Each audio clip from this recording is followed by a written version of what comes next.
जय हिंद दोस्तों, मेरा नाम है अनुराग पांडे और आप मेरा यूट्यूब चैनल देख रहे हैं चाणक्य बुकलेट। दोस्तों, आजकल के दौर में हम लोग बहुत सारी ऐसी बातें सुनते हैं यूरोप के हवाले से और अमेरिका के हवाले से कि हम लोग वहाँ पे जाने के लिए मतलब बहुत ज़्यादा स्ट्रगल करते हैं, कोशिश करते हैं और वहाँ की वीज़ा लगाने की बहुत ज़्यादा बात करते हैं। सिर्फ एक रीज़न है इसकी और वो रीज़न ये है कि वो हमसे बहुत ज़्यादा डेवलप है और बहुत ज़्यादा फास्ट है और बहुत ज़्यादा बेटर कंडीशन में है, इकोनॉमिकली भी और बाकी भी बहुत सारे पर्सपेक्टिव से बहुत ज़्यादा बेटर समझी जाती है। ऑल्दो उसके अंदर क्या है उसको हम थोड़ा सा डिस्कस करेंगे। लेकिन अगर मैं आपसे एक ऐसी बात करूं आज के ज़माने में तो कि इंडियन आर्मी बहुत ज़्यादा उससे स्ट्रॉन्ग आर्मी है या इंडियन की जो हिस्ट्री है बहुत ज़्यादा स्ट्रॉन्ग हिस्ट्री है यूरोप से और बाकी कंट्री से।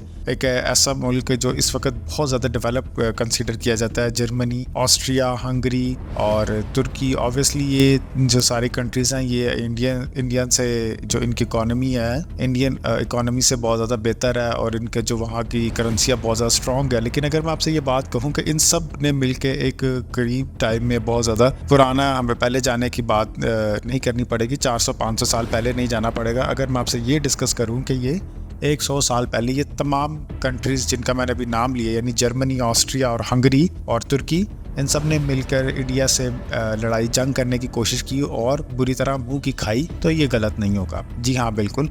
इन सब कंट्रीज़ ने इंडिया से सेम टाइम पे अटैक किया और इंडियन आर्मी को हराना चाहा, लेकिन इंडियन आर्मी की प्रेजेंस ऐसी और बहुत ज़्यादा बेहतर जो लीडरशिप और बहुत ज़्यादा बेस्ट जो क्वालिटीज़ लीडरशिप की क्वालिटीज़ हैं और फाइटिंग माइंडसेट जो आर्मी का, उसकी वजह से ये काफ़ी ज़्यादा इनको लॉस उठाना पड़ा। और ये जंग कैसी थी, ये कब हुई, हम इसको बात करेंगे इस वीडियो में। और जंग के इस बैटलफील्ड के जो हीरो हैं वो बिल्कुल वही जो आप सबके जहन में आ रहे हैं, दलपत सिंह शेखावत। मतलब ये जो इंडियन आर्मी को लीड कर रहे थे और जो ब्रिटिश आर्मी उस वक्त ब्रिटिश राज था इंडिया में, उनके जो कमांड थे वो सिरल रॉडनी हार्बर्ट थे। अब इस बैटलफील्ड की अगर हम थोड़ी सी हिस्ट्री में जाएं, ये बेसिकली जो आजकल भी जो कॉन्फ्लिक्ट चल रहा है इजराइल पैलेस्टाइन का, तो इजराइल पैलेस्टाइन के कॉन्फ्लिक्ट में एक जो मैंने पहले भी काफ़ी दफ़ा इसमें बात कर चुका हूँ और अब भी यही कहना चाहूँगा कि जो मेन कॉन्फ्लिक्ट की रीज़न है वो है जगह, यानी वो प्लेस इजराइल पैलेस्टाइन से लेना चाहता है, वो गाज़ा पट्टी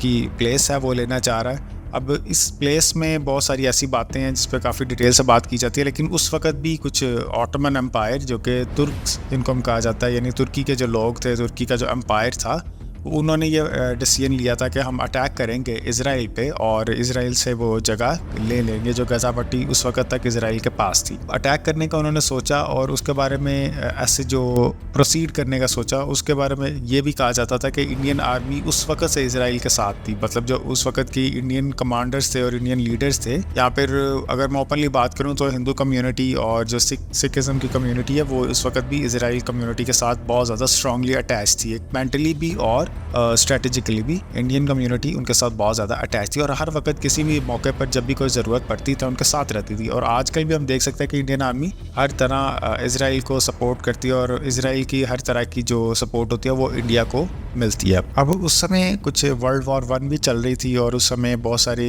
वर्ल्ड लेवल पे भी कुछ ऐसे कॉन्फ्लिक्ट थे जिसमें बैटल फील्ड्स बहुत सारी ऐसी जंगें जो थी वो चल रही थी, कंटिन्यू थी।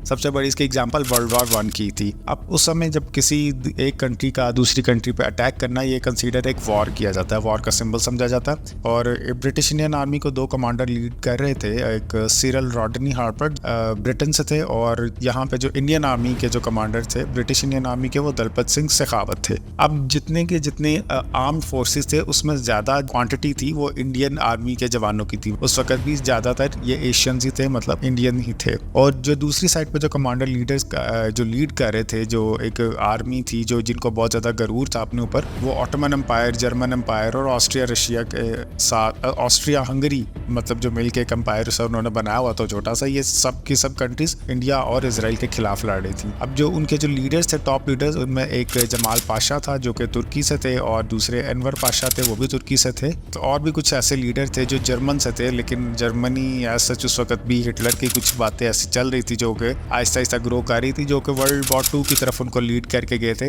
एक बहुत फेमस जो नाम अगर जहाँ पर लिया जाए उनके लीडर का, वो ऑटो लिमान वॉन सैंडर्स था। इनका एक तरफ ये भी रुझान था कि हम लोग तुर्की को इसमें खुश कर लेंगे, और तुर्की का हमेशा से ये शौक रहा है कि इसराइल को डिफीट करे और इसराइल से पैलेस्टाइन ले ले। जब उन्होंने अटैक किया तो उनको इस बात का इल्म नहीं था। इंडियन आर्मी के जो जवान हैं वो वहाँ पे उस वक्त ड्यूटी पे मौजूद है। जूइश कम्युनिटी के लोग हैं वो उस वक्त काफ़ी लेस थे, अमाउंट में बहुत ज़्यादा कम थे। उनको ये लग रहा था कि ये इजीली जाएंगे और इसको बगैर किसी बड़ी फाइट के ले लेंगे। इसके जो लॉसेस हैं वो मैं जो आपको बताऊंगा वो आप अपने गूगल पे या विकीपीडिया पे ये कंफर्म कर सकते हैं। कि बिल्कुल ऐसी बात नहीं है कि मैं इसको कोई इंडियन पर्सपेक्टिव से बताना चाह रहा हूँ या इसको कोई बहुत बड़ी बात करना चाह रहा हूँ, या आप गूगल से कंफर्म कर सकते हैं।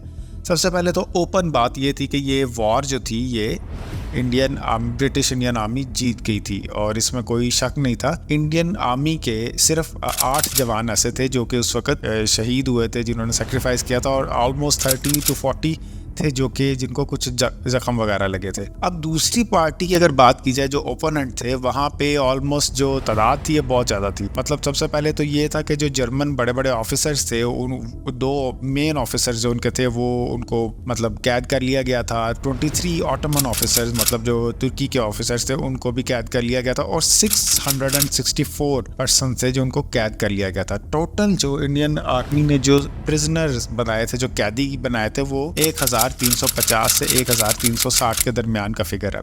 हम देखें जो मिसिंग पर्सन थे, जो मिसिंग आर्मी थी, जो ऑटोमन एम्पायर की तरफ से जो कि लड़ाई करने आई थी, वो 2000 लोगों की थी। यानी 2000 से लोग ज़्यादा गायब हो चुके थे। वो कहाँ गए थे, जंग छोड़ के भाग गए थे, या क्या हुआ था, या उनको डर लगना शुरू हो गया था, जो भी था व्हाट्सएवर, लेकिन वो जंग छोड़कर भाग गए थे।